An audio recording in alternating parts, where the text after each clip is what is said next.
Do you want to fight? Let's go!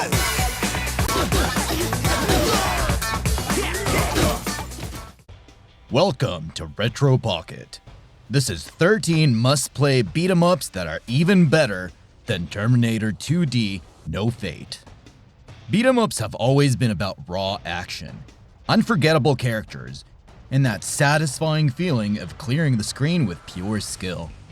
While Terminator 2D No Fate delivers solid nostalgia and brutal combat, the genre runs much deeper than a single title.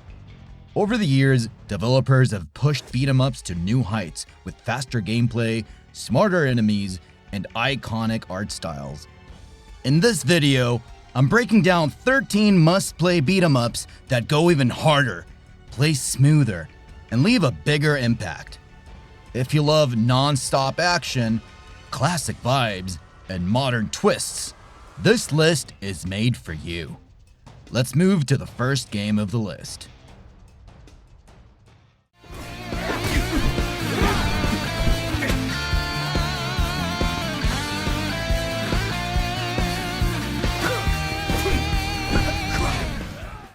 Double Dragon Revive. Guys, when Double Dragon Revive hit in 2025, I was hyped, thinking this would be the beat-em-up reinvention we deserved. At its core, it's classic side-scrolling brawling. You and a buddy can tag team through waves of goons, use pickups, and fight bosses. But it tries to modernize with 3D movements and slick visuals. The problem? The pacing feels sluggish sometimes. Like the combos don't quite land with weight, and moving diagonally can get annoying in the heat of battle. You have a special meter that builds up as you combo enemies and take down foes, letting you unleash screen-clearing super moves, but honestly, it often feels more chaotic than empowering on the controller. Still, there's something nostalgic about smashing through old-school levels again, even if the execution isn't perfect. Especially if you grew up loving the Lee brothers. Annihilus has emerged from the depths of the negative zone to claim the entire universe as his own. Let's dance, Mum. Repulsor blast. Marvel Cosmic Invasion. So, Marvel Cosmic Invasion was one of the most surprising beat-em-up experiences for me in 2025. It takes this idea of classic side-scrolling brawling and blends it with deep Marvel flair. You pick from a big roster of heroes like Spider-Man, Captain America, Wolverine, and more, each with distinct movesets and powers, which keeps every fight feeling fresh. The thing that hooked me most was the cosmic swap mechanic. Instead of sticking with one hero, I could tag between two mid-combo and string together crazy team attacks that felt cinematic and fun. The pixel art visuals are gorgeous and fluid, and the game consistently feels snappy when you're weaving between dodge, heavy hits, and special powers. Sure, the campaign is a bit short, and there are moments where level variety feels light, but every time I was in the thick of combat, punching space bugs and cosmic villains, it reminded me why classic beat-em-ups still thrill.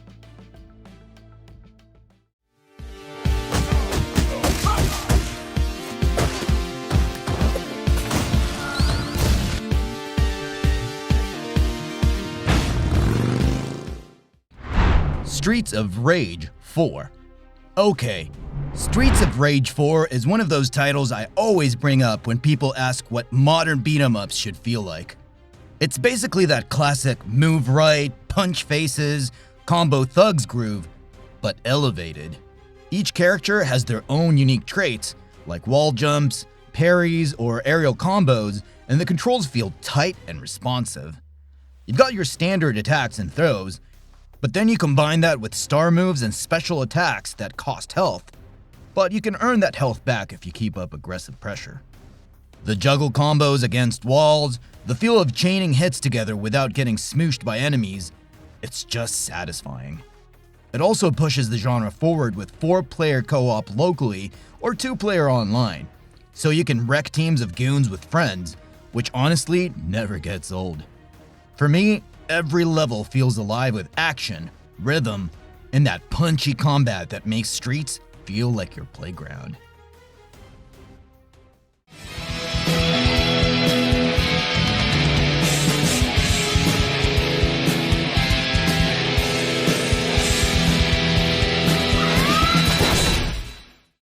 Fight and Rage. When Fight and Rage dropped, it immediately became one of those hidden gems I couldn't put down.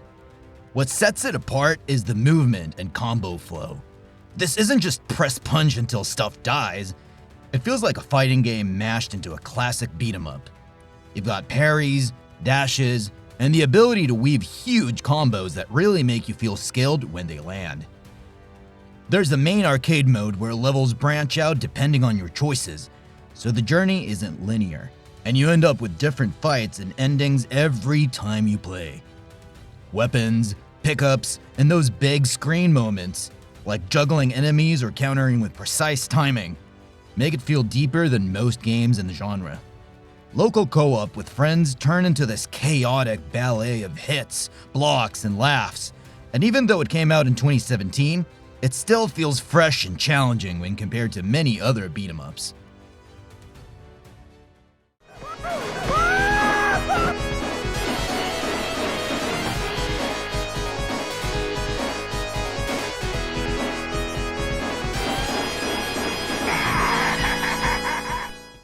Final Fight. Alright, Final Fight is one of those classics that made me fall head over heels for arcade beat-em-ups. You're thrust into Metro City. Choose between Cody, Hagar, or a guy, and just wreck faces as you make your way through grungy streets, subways, and back alleys to take down the Mad Gear Gang and rescue Hagar's daughter. Combat is simple but deep. Punch, jump, grab, throw, and use weapons like pipes and knives you find on the ground. Each character has their own strength. Hagar's grapples feel like hurting someone with your bare muscle, while Guy's speed lets you dash through crowds. You and a buddy can team up for classic co-op, and every stage ends with a boss that really tests your timing. Even today, playing Final Fight feels like a direct punch of nostalgia. Rhythmic, raw, and beautifully unforgiving classic arcade brawling.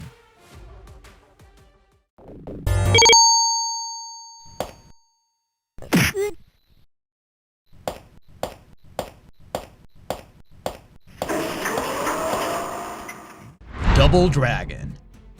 Guys, talking about the roots of this genre, you've got to mention Double Dragon. This is where it all took off for me. You control the Lee brothers in a gritty, side-scrolling world full of street punks, and everything about it screams classic arcade.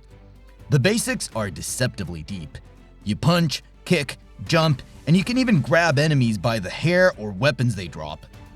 What hooked me the most back then, and still does, was how co-op teamwork feels. You and a friend learning enemy patterns, positioning, and combo timing felt like a secret handshake into the beat-em-up club. The level design keeps you moving, throwing down on alleyways, parks, and enemy hideouts with bosses that push your timing and patience.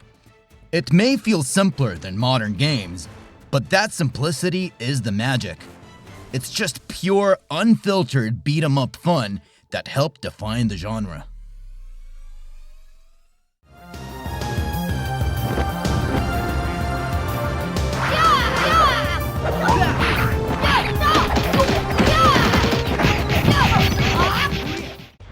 Guardian Heroes. Honestly, Guardian Heroes blew my mind the first time I played it because it feels like a beat 'em up on steroids. It's not just walking left to right smashing guys. You're moving between 3 lanes of battlefield, chaining combos, doing special moves that feel like fighting game inputs, and even casting magic. Plus, there's this wild branching story with multiple endings that actually makes your choices matter. So every playthrough feels different. Characters are wildly varied, and you actually level up between stages, boosting health, magic, and strength. It feels like an RPG sneaking into a brawler in the best way. And then there's the versus mode, where you can duke it out with up to 6 players in chaotic battles using characters you unlocked. It's one of those games that feels alive. Deep combat, narrative paths, and that old school pixel energy that makes every fight feel huge.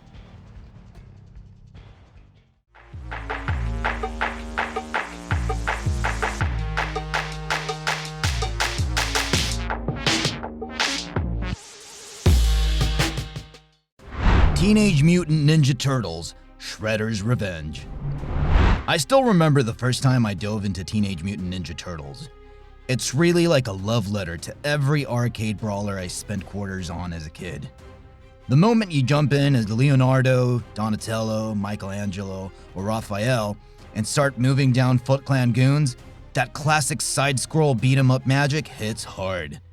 Every turtle feels slightly different with their own reach, speed, and power. And smashing pizza boxes for health is pure nostalgia fuel.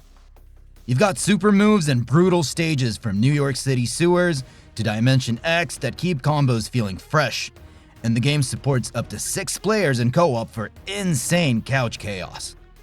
Whether I'm dodging Bebop's attack or teaming up with friends to take down Shredder's army, the combat always feels snappy, satisfying, and full of that turtle power that I never thought I'd get again.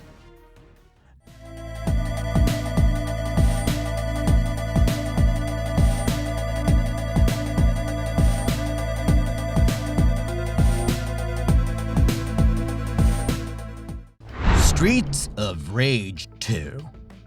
So, Streets of Rage 2 is one of those games that instantly rewired the way I think about beat-em-up combat. You've got 4 distinct characters: Axel, Blaze, Max, and Skate. And each one changes how the game feels when you're in the thick of it. Axel's balanced strength, Blaze's fluid combos, Max's raw power, and Skate's lightning speed give you legit playstyle choices right from the start. The combat itself is deeper than you might expect. You can chain combos, juggle enemies, and use special attacks that wreck crowds at the cost of your health, and pick up weapons to swing or throw. Every stage throws something new at you, from sleazy bars to industrial factories, and the pacing keeps you locked in. When a pose of bikers or ninjas rushes you, you feel every hit, every dodge, and every risky special attack. It's not just nostalgia, it's a masterclass in how beat-em-ups should control and groove.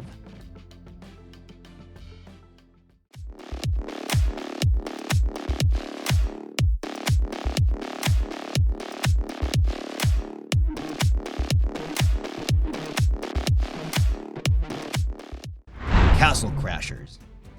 If beat-em-ups that grab you and never let you go were a thing, Castle Crashers would be at the top of my personal list. The moment you load up and choose one of the gaudy cartoon knights, you're thrown into a world full of vibrant enemies, absurd bosses, and insane combat combos. It's not just button mash chaos. Each character has distinct magic spells and weapons that give your attacks different feels, and you can level up stats like strength and defense as you play. I've lost count of how many times I've hopped into local co-op with friends, just laughing as we juggle enemies, block projectiles, and scramble to revive each other. The art style is wild and expressive. The enemies are ridiculous in all the best ways, and each stage's mix of swords, magic, and mayhem feels like a perfect blend of RPG juice and beat-em-up satisfaction. After all these years, it still hits as it did back in 2008. Chaotic, joyful, and unforgettable.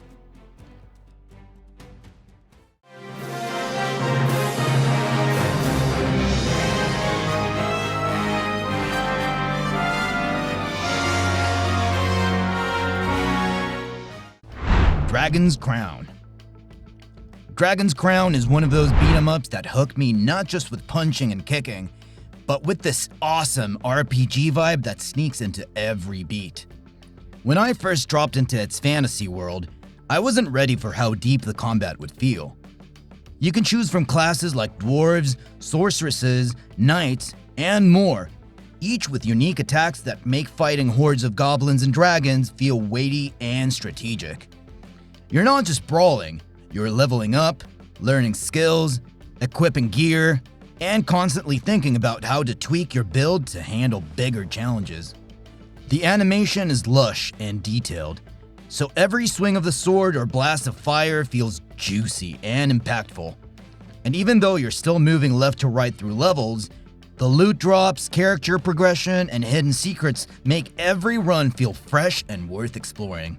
It's like Final Fantasy met a beat 'em up, and they had this beautifully violent baby.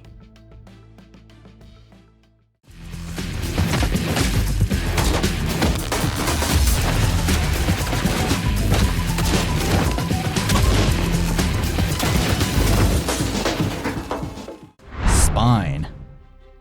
What sets Spine apart from a lot of its peers, especially next-gen beat-em-ups like Terminator 2 No Fate, is how tight the combat feels. You've got this fluid combination of light, heavy, and special attacks that let you string crazy combos together, plus a dodge and parry system that makes one-on-one fights feel almost like a dance. Each enemy type has distinct behaviors: shield grunts, fast assassins, heavy bruisers, so you're always adjusting how you approach them, not just mashing buttons. And the bosses? They hit hard and force you to read patterns, block at the right time, and make every victory feel earned. Whether you're playing solo or with a friend, Spine makes every second of combat pulse with energy and intensity. Take this! Meet Claire Sparks. She kicks ass.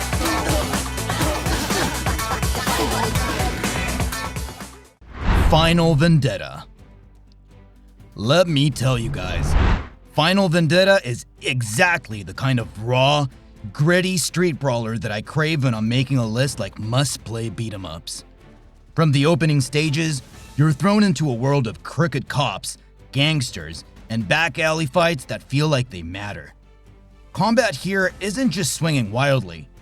Every punch and kick feels weighted, and every dodge earns you space to counterattack, and the enemy variety keeps things spicy, from knight-wielding thugs to hulking bruisers who punish mistakes. I lost count of how many times I was one hit from death, only to pull off a perfectly timed combo that turned the whole tide of the battle. And co-op? Oh man. Tagging in with a friend and coordinating attacks against swarms of foes just made everything more chaotic and more fun. If you want a beat-em-up that feels visceral, relentless, and genuinely tough in all the best ways, Final Vendetta delivers that punch to the chest satisfaction every time you clear a tough stage. And that's a wrap on our journey through 13 must-play beat-em-ups that hit harder, feel deeper, and deliver way more satisfying combat than Terminator 2D No Fate. These games prove that this genre isn't just nostalgia, it's evolving with incredible mechanics, unforgettable moments, and pure action that grips you from start to finish. Whether you're into snappy combos, epic co-op chaos, or stories woven into every punch, there's something here for every Brawler fan. If you loved this list, hit that like, subscribe for more gaming breakdowns, and drop your personal favorites in the comments below. Thanks for watching.